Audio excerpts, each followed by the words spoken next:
Hello everyone, I am Arun Rakesh Ravindran Rani. My presentation today will focus on clinical decision support system designed for vulnerable patients. Specifically, I will be discussing the case of Joanne Smith, who is a 79-year-old Aboriginal woman who lives alone in a remote location in Victoria after undergoing a bilateral total hip replacement. Although her family are supportive, they are distant and preoccupied with their own lives. Joanne has mild cognitive impairment and lost the brochures and contact details regarding post-operative care that the discharge nurse provided to her. She is beginning to feel alone and helpless. Health conditions affecting Joanne physically, mentally, and culturally. Bilateral hip replacement can have an impact on Joanne's physical health in terms of pain, false risk, and infections. Due to Joanne's surgery, she is currently experiencing pain, temporary weakness, and reduced mobility in her hips. This has affected her balance and coordination, resulting in several falls.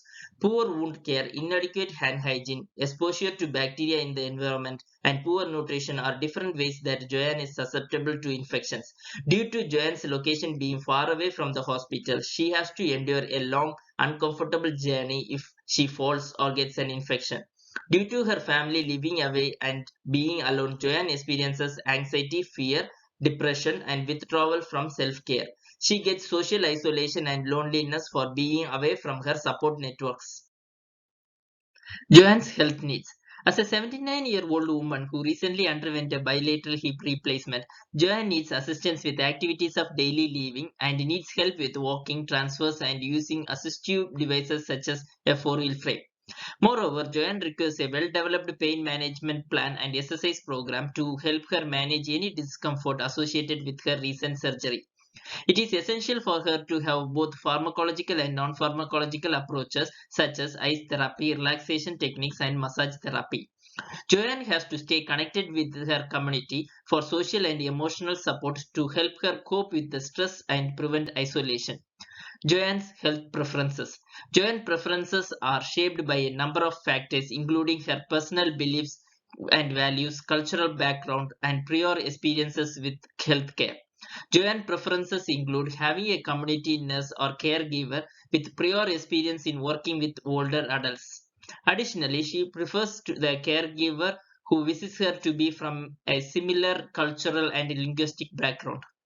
Moreover, Joanne prefers healthcare providers to send post-operative brochures and contact details through priority mail in an easy-to-read format such as large print or audio recordings.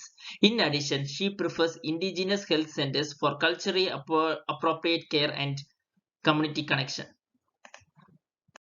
Health issues. The risk of falls and poor wound healing are the major health issues faced by Joanne after a bilateral hip replacement surgery. The other common health issues are constant pain and discomfort, which can impact her quality of life. After surgery, she feels a loss of independence and a sense of frustration, which can lead to feelings of depression and isolation. If Joanne did not manage her medications effectively, it can lead to possible medication errors such as missing doses, consuming the wrong medication, or doubling up doses, which can have serious consequences on her health. Finally, she may also experience decreased physical activity, poor nutrition, obesity, and musculoskeletal problems. Digital health system. In order to overcome Joanne's health issues and meet her health needs, various digital health systems should be explored. Some examples of digital health systems are electronic health records, telehealth, wearable devices, mobile health apps, personalized medicine, telemedicine, and electronic medical records. How telehealth assists Joanne and her family. In Joanne's scenario, telehealth is the best choice as it offers numerous benefits, including the significant advantage of remote monitoring. Joanne's healthcare providers could use telehealth technology to remotely monitor her recovery, including vital signs and any symptoms she may be experiencing. This can help identify potential issues early and allow for timely interventions. Moreover, telehealth technology enables convenient virtual visits for Jayan with her healthcare provider, saving her time and effort in traveling as she resides in a remote location. It can also be used to connect Jayan with social support networks, including support groups and community resources. Telehealth technology can be used to support medication management, including reminders to take medications and monitoring for potential drug interactions or side effects. By reducing the need for in-person visits, telehealth can help save Joanne's money on transportation costs, reduce hospital readmissions, and prevent unnecessary emergency department visits.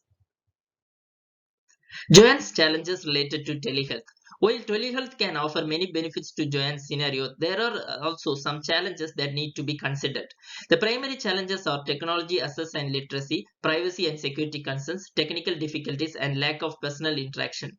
Joanne does not have familiarity and access to the necessary technology such as Wi-Fi or mobile broadband, which make it difficult for her to participate in telehealth appointments.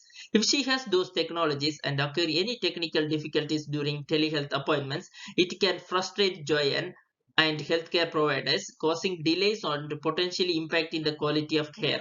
Furthermore, telehealth conversations lack personal interaction, which can make it difficult for healthcare providers to build rapport with Joanne and negatively affect the quality of care.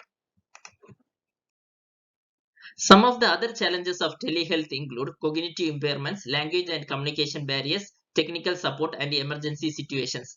Joanne's mild cognitive impairment and limited English proficiency, in addition to speaking Creole, an Aboriginal language, pose challenges in understanding and following instruction during telehealth appointments.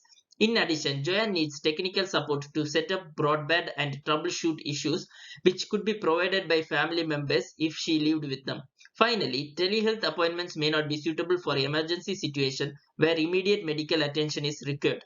In such cases, it is necessary for Joanne to seek in-person medical attention, which can be challenging as she lives in a remote area. How nurse can overcome Joanne's challenges. As a nurse caring for Joanne, there are several strategies that can be employed to overcome the telehealth issues. In order to solve complex technology access and literacy problems, nurse can simplify technology for Joanne by recommending easy to use device or apps such as video conferencing apps designed for seniors. Moreover, Joanne should be educated on how to maintain privacy and security when using telehealth technology, including using strong password and avoiding public Wi-Fi networks. In addition, she should also take appropriate safeguards such as having telehealth visits in a private location and using secure devices. Furthermore, the nurse should conduct a test run with Joyanne before the actual telehealth visit to identify and address any potential technical issues in advance. If technical difficulties cannot be resolved, alternative communication methods such as phone calls or emails can be used. Video conferencing technology and weekly visits from a community nurse are recommended instead of phone appointments for building rapport, more personal interaction, and active participation. Additionally, the nurse need to repeat key points, make instructions clearer, and use visual aids such as diagrams, pictures, and videos in overcoming Joanne's cognitive impairments. As Joanne speaks Creole, a professional interpreter or a family member who is fluent in both languages would be helpful during telehealth appointments. Also, providing written materials such as translated brochures and instructions for post-operative care in Creole effectively addresses the language and communication barriers. The nurse can provide a contact number or email address for technical support on broadband issues. They also can give instructions on troubleshooting some common technical problems. Finally, developing a emergency plan can help in preventing and managing emergency situation effectively. By addressing these issues proactively, the nurse can help Joanne feel more confident in using telehealth and improve her overall experience with the technology. Social media dissemination, consumer health information. Disseminating outcomes on social media is an effective way to share information with a wide audience, engage with other healthcare workers, and raise awareness among other consumers. Joanne is comfortable sharing her health information and outcomes on social media for health promotion. So, it is important to ensure that her privacy is protected and that she understands the potential consequences of sharing her health information publicly. According to Chen and Wong, healthcare professionals must obtain written consent from consumers before sharing any information on social media platforms such as Twitter and Facebook.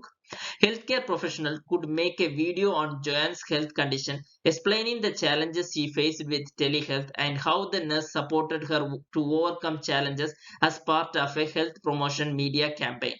This can help raise awareness for consumers and families about the possible complications issues, and best practices to follow to improve their health outcomes. Joanne's story can empower other patients and caregivers by providing them with a role model and a source of inspiration.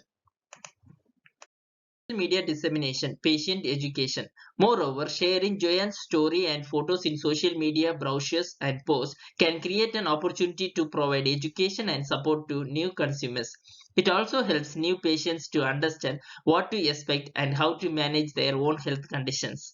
Additionally, healthcare experts can utilize social media platforms and Joanne's scenario to offer general recommendations for self-care management and the advantages of telehealth following discharge from hospital. Healthcare professionals can host a live question and answer section with Joanne on social media where new consumers can be educated about Joanne's condition and the treatment she received. Social media dissemination, professional practice. Furthermore, sharing success stories about Joanne's outcomes achieved could inspire and motivate future nurses to provide high quality care to their patients. Encouraging discussion and feedback about Joanne's condition on social media can help to promote knowledge sharing, collaboration, and best practices in nursing care.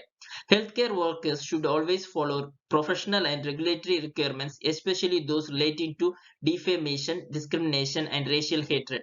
Healthcare professionals' comments and posts on social media should be respectful and polite. They should not refer to other patients in their care, colleagues, or employers in the social media environment.